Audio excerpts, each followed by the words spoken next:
Hello friends, ओम श्री गणेशाय नमः। आप सभी का स्वागत है आपके अपने यूट्यूब चैनल पर।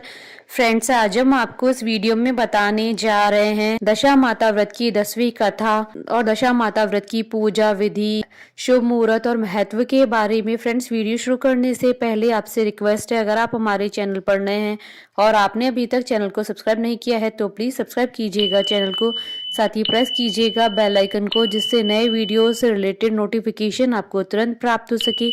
और वीडियो पसंद आने पर वीडियो को लाइक और शेयर जरूर कीजिएगा ताकि सभी भक्तों को इस वीडियो का लाभ प्राप्त हो सके। और कमेंट बॉक्स में जय दशा माता की जरूर लिखिएगा। दशा माता का व्रत चैत्र माह के कृष्ण पक्ष की दशमी तिथि को मनाया जाता है। मान्यता है कि इस व्रत को करने से व्यक्ति का बुरा समय दूर हो जाता है तथा अच्छा समय आ जाता है। जब व्यक्ति की दशा ठीक होती है तो उसके सभी कार्य सफल होने लगते हैं, लेकिन जब व्यक्ति की दशा खराब होती है तो उसके कार्य में बाधा आने लगती है। इसलिए चैत्र मास की दशमी को दशा माता का व्रत किया जाता है, जिससे व्यक्ति के जीवन में चल रहा बुरा समय दूर हो सके। हर व्यक्ति का समय एक बार बदलता जरूर है। अगर अनेक उपाय व तमाम मेहनत के बाद भी समय नहीं बदले तो मनुष्य को दशा माता का व्रत पूजा आदि करना चाहिए। पीपल के वृक्ष पर होने वाली इस पूजा को अगर समय का ध्यान रखकर बेहतर मुहूर्त में किया जाए तो 1 वर्ष के अंदर ही समय में बदलाव आता है। फ्रेंड्स, अब आइए जानते हैं दशा माता व्रत के शुभ मुहूर्त के बारे में। हिंदू पंचांग के अनुसार इस बार दशा माता व्रत 17 मार्च 2023 शुक्रवार के दिन है। दशा माता व्रत का प्रारंभ होगा 8 मार्च 2023 बुधवार को और दशा माता व्रत का समापन होगा 17 मार्च 2023 शुक्रवार को। चैत्र कृष्ण दशमी तिथि प्रारंभ होगी 16 मार्च 2023 को शाम 4:39 पर और चैत्र कृष्ण दशमी तिथि का समापन होगा 17 मार्च 2023 को दोपहर 2:06 पर। पूजा के लिए शुभ मुहूर्त रहेंगे। ब्रह्म मुहूर्त का मुहूर्त रहेगा 17 मार्च 2023 को सुबह 4:59 से सुबह 5:47 पर और अमृत काल का मुहूर्त रहेगा सुबह 8:54 से रात्रि 10:22 तक और अभिजीत मुहूर्त रहेगा दोपहर 12:11 से दोपहर 12:59 तक और विजय मुहूर्त रहेगा दोपहर 2:36 से शाम 3:24 तक और गोधूली मुहूर्त रहेगा शाम 6:34 से शाम 6:58 तक और इस दिन राहु काल रहेगा सुबह 11:05 से दोपहर 12:35 तक। राहु काल के दौरान पूजा और शुभ कार्य नहीं किए जाते हैं। फ्रेंड्स, अब आइए जानते हैं दशा माता व्रत की पूजन विधि के बारे में। अगर आप पहली बार पूजा कर रहे हैं तो घर के किसी कोने में साफ सफाई करके एक दीवार पर स्वास्तिक बनाए। उसके बाद स्वास्तिक के पास 10 बिंदियां बनाए। पूजा में रोली, मूली, सुपारी, चावल, दीप, नैवेद्य, धूप आदि शामिल करें। इसके अलावा सफेद धागा ले, उसमें 10 गांठें बना ले, फिर उसे हल्दी में रंग ले। इस धागे को दशा माता की बेल कहा जाता है। दशा माता की पूजा के बाद इस धागे को गले में धारण करें। इस धागे को पूरे साल न उतारे। अगर आपको पूजा करते हुए 1 वर्ष या उससे अधिक समय हो गया है तो जब दशा माता की पूजा करें तो पुराने धागे को उतारकर नया धागा धारण करें। दशा माता की पूजा विधि विधान से करने पर मनुष्य का बुरा समय भी दूर हो जाता है तथा दशा माता की कृपा सदैव बनी रहती है। इसके साथ ही घर में सुख समृद्धि बनी रहती है। यह व्रत चैत्र माह के कृष्ण पक्ष की दशमी तिथि को किया जाता है। सुहागिन महिलाएं यह व्रत अपने घर की दशा सुधारने के लिए करती है। इस दिन कच्चे सूत का 10 तार का डोरा, जिसमें 10 किठाने लगाते हैं, लेकर पीपल की पूजा की जाती है। इस डोरी की पूजन करने के बाद पूजन स्थल पर नल दमयंती की कथा सुनती हैं। इसके बाद डोरे को गले में बांधती हैं। पूजन के पश्चात महिलाएं अपने घरों पर हल्दी व कुमकुम के छापे लगाती हैं। एक ही प्रकार का अन्न एक समय खाती है। भोजन में नमक नहीं होना चाहिए। विशेष रूप से अन्न में गेहूं का ही उपयोग करते हैं। घर की साफ सफाई करके घरेलू जरूरत के सामान के साथ साथ झाड़ू इत्यादि भी खरीदते हैं। यह व्रत जीवन भर किया जाता है और इसका उद्यापन नहीं होता है। दशा माता व्रत की पौराणिक कथा। दशा माता व्रत की पौराणिक कथा के अनुसार प्राचीन समय में राजा नल और दमयंती रानी सुखपूर्वक राज्य करते थे। उनके 2 पुत्र थे। उनके राज्य में प्रजा सुखी और संपन्न थी। एक दिन की बात है कि उस दिन होली दशा थी। एक ब्राह्मणी राजमहल में आई और रानी से कहा, दशा का डोरा ले लो। बीच में दासी बोली, हाँ रानी साहिबा, आज के दिन सभी सुहागिन महिलाएं दशा माता का पूजन और व्रत करती हैं तथा इस डोरे की पूजा करके गले में बांधती है, जिससे अपने घर में सुख समृद्धि आती है। अतः रानी ने ब्राह्मणी से डोरा ले लिया और विधि अनुसार पूजन करके गले में बांध दिया। कुछ दिनों के बाद राजा नल ने दमयंती की गले में डोरा बंधा हुआ देखा। राजा ने पूछा, इतने सोने के गहने पहनने के बाद भी आपने ये डोरा क्यों पहना है? रानी कुछ कहती उसके पहले ही राजा ने डोरे को तोड़कर जमीन पर फेंक दिया। रानी ने उस डोरे को जमीन से उठा लिया और राजा से कहा, यह तो दशा माता का डोरा था। आपने उनका अपमान करके अच्छा नहीं किया।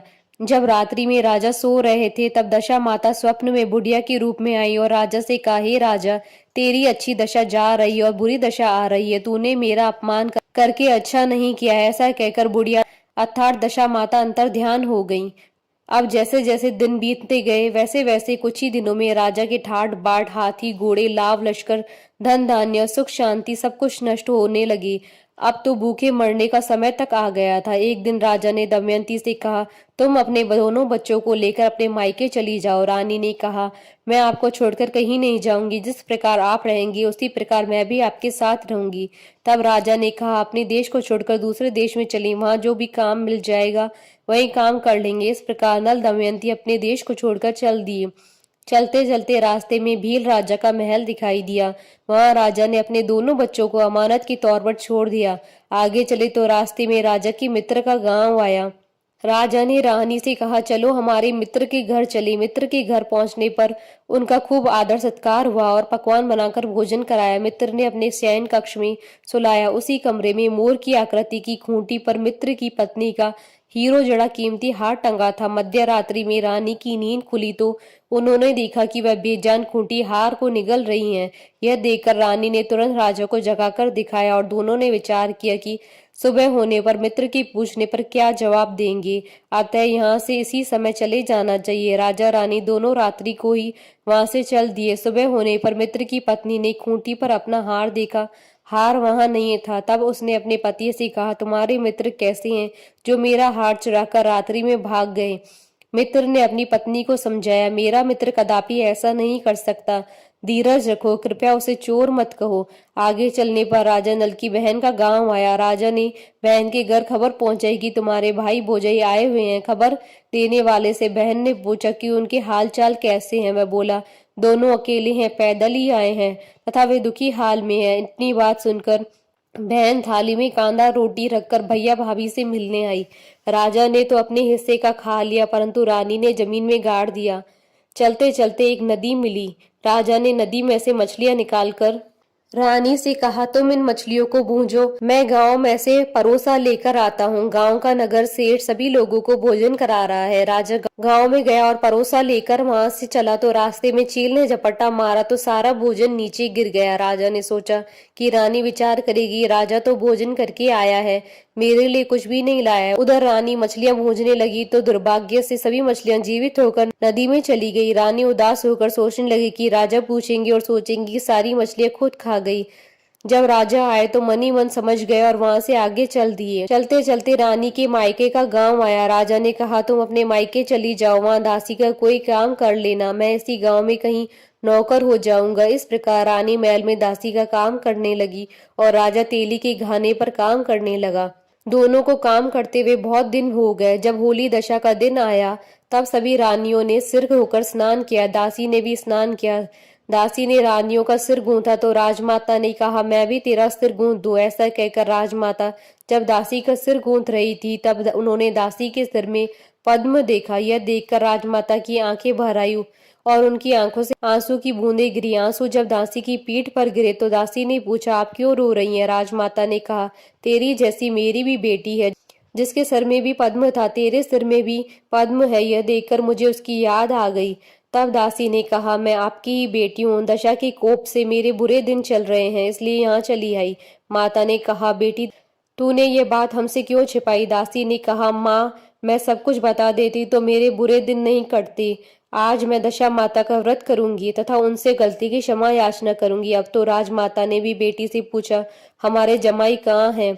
बेटी बोली, वे इसी गांव में किसी तेली के घर काम कर रहे हैं। अब गांव में उनकी खोज कराई गई और उन्हें महल में लेकर आए। जमाई राजा को स्नान कराया, वह नए वस्त्र पहनाए और पकवान बनाकर उन्हें भोजन कराया गया। अब दशा माता के आशीर्वाद से राजा नल और दमयंती के अच्छे दिन लौट आए। कुछ दिन ही वहीं बिताने के बाद अपने राज्य जाने को कहा।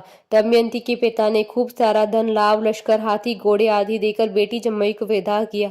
रास्ते में वही जगह आई जहाँ रानी ने मछलियों को भूना था और राजा के हाथ से चील के झपट्टा मारने से भोजन जमीन पर आ गिरा था। तब राजा ने कहा, तुमने सोचा होगा कि मैंने अकेले भोजन कर लिया होगा, परंतु चील ने झपट्टा मारकर गिरा दिया था। अब रानी ने कहा, आपने सोचा होगा कि मैंने मछलियां भूनकर अकेले खा ली होगी, परंतु वे तो जीवित होकर नदी में चली गई थी। चलते चलते अब राजा की बहन का गांव आया। राजा ने बहन के यहाँ खबर भेजी। खबर देने वाले से पूछा कि उनकी हालचाल कैसे हैं। उसने बताया कि वे बहुत अच्छी दशा में हैं। उनके साथ हाथी घोड़े लाव लश्कर है। यह सुनकर राजा की बहन मोतियों की थाल सजा कर लाई। तभी दमयंती ने धरती माता से प्रार्थना की और कहा, माँ, आज मेरी अमानत मुझे वापस दे दें। यह कहकर उस जगह को खोदा जहाँ कांदा रोटी गाड़ दिया था। खोदने पर रोटी तो सोने की और कांदा चांदी का हो गया। ये दोनों चीजें बहन की थाली में डाल दी और आगे चलने की तैयारी करने लगे। वहां से चलकर राजा अपने मित्र के घर पहुंचे। मित्र ने उनका पहले के समान खूब आदर सत्कार और सम्मान किया। रात्रि विश्राम के लिए उन्हें उसी शयन कक्ष में सुलाया। मोरनी वाली खूंटी के हार निकल जाने वाली बात से नींद नहीं आई। आधी रात के समय वही मोरनी वाली खूंटी हार उगलने लगी तो राजा ने अपने मित्र को जगाया तथा रानी ने मित्र की पत्नी को जगाकर दिखाया, आपका हार तो इसने निगल लिया था। आपने सोचा होगा कि हार हमने चुराया है। दूसरे दिन प्रातःकाल नित्य कर्म से निपटकर वहां से चल दिए। वे भील के राजा के पास पहुंचे और अपने पुत्रों को मांगा तो भील राजा ने देने से मना कर दिया। गांव के लोगों ने उन बच्चों को वापस दिलाया।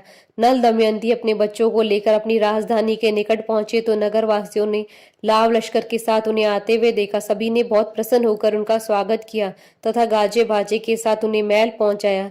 राजा का पहले जैसा ठाट बाट हो गया। राजा नल दमयंती पर दशा माता ने पहले कोप किया था, ऐसी किसी पर मत करना, और बाद में जैसी कृपा की वैसी सब पर करना। बोलिए दशा माता की जय। हमारे साथ इस वीडियो में अंत तक बने रहने के लिए आपका धन्यवाद। ओम श्री गणेशाय नमः।